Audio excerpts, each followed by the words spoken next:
The Salton Sea, created by accident from 1905 to 1907, used to be an escape from the congestion of the Los Angeles area.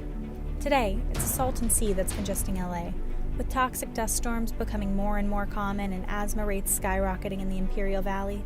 The once idyllic sea is both a haven of ecological destruction and a source of health problems in Southern California.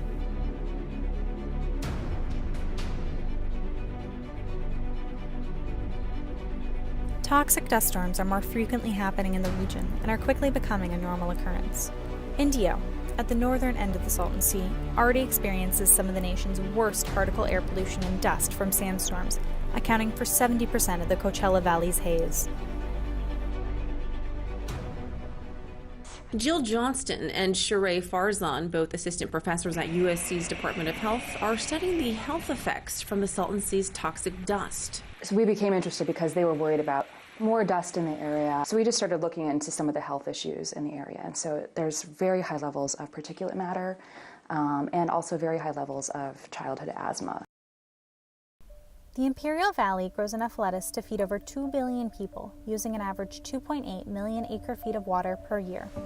Farming goes hand in hand with pesticide use, and the runoff from irrigation goes straight to the Salton Sea and directly impacts the ecosystems there, with 25 different pesticides being detected in the water in 2006. Those pesticides include heavy metals such as selenium, arsenic, and sulfates, all of which can become toxic to both humans and animals in large amounts, causing nail and hair loss, nervous system damage, and inflammation in the lungs, respectively. If the Salton Sea dries up, toxic dust will be unleashed into the air all throughout Southern California, risking the health of millions. And it's really fine dust. It's laden with chemicals from agricultural runoff, such as pesticides, toxic metals. There have been studies showing that there are things like DDT and arsenic and other heavy metals in that sediment. As water use in the valleys become more restricted due to current drought, farmers are stuck between irrigating their crops and contributing that runoff water to the playa, or finding other methods of water-efficient farming. As the pollutants enter the lake, water is evaporated, and the pollutants precipitate since the Salton Sea has no natural exit, and once the water is there, it stays stagnant. The lake continues to dry out, and dust containing those pollutants is formed, and is then spread into the air, becoming part of the particulate matter that comprises air pollution. That particulate matter is also spread throughout the region through toxic dust storms due to the intense wind in the hot, dry desert. It then travels hundreds of miles, polluting areas not related to the source, acidifying other bodies of water, and destroying ecosystems. Similar cases have been seen in the Soviet Union at the Aral Sea, where 40% of the lake bottom was evaporated, exposing about 40 million tons of dust, salt, pesticides, and hydrocarbons that were then swept up in the toxic dust storms each year, causing respiratory and mouth cancers among the 5 million people living in the area. In 2012, a cloud of sulfur gas that stemmed from the Salton Sea caused residents in the Los Angeles area to experience the negative effects of the pollutants, mainly a strong rotten egg odor, and effectively causing an increase of hydrogen sulfide from the state standard of 30 parts per billion to 106 parts per billion. And as the Salton Sea's water level decreases over time, the level of dust rises, causing more health problems, especially among kids. People are being deprived of their basic human rights to clean air due to the quick evaporation of the Salton Sea and its airborne toxic playa.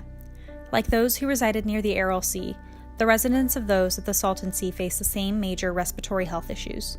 It's clear that the air pollution in the area is not solely contained to the Indio and Coachella valleys. It is now the government's best interest to protect the region and improve the health of the residents.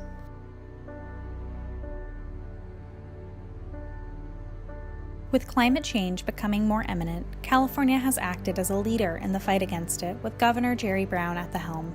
However, most of the state's air pollution standards currently revolve around vehicle emissions and inner-city issues, with little attention being paid to the Salton Sea. That is, with the exception of the Salton Sea Air Quality and Habitat Funding Bill, setting aside $300 million to be used by the Salton Sea Authority, the largest advocate in the region, for remediation in both air quality and habitat. Focusing on drought resistance, water quality, air quality, and soil health, the bill as a whole would tackle some of the toughest problems the region faces in just a 5-year span, top of the list being wetland restoration and good water management practices. though not nearly broad enough or well-funded enough to combat the issue the sea faces entirely.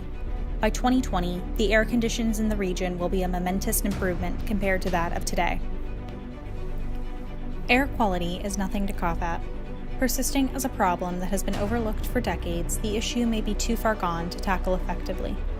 Action must be taken to reduce the amount of pesticides and increase the amount of water entering the sea, as the health of the residents of the region has been continually ignored by the government in favor of productivity for farmers. That balance of power needs to be shifted into the hands of the citizens. Only then can a real solution to this broad-reaching and long-term problem of air pollution be achieved. Save the sea for the sake of the life around it.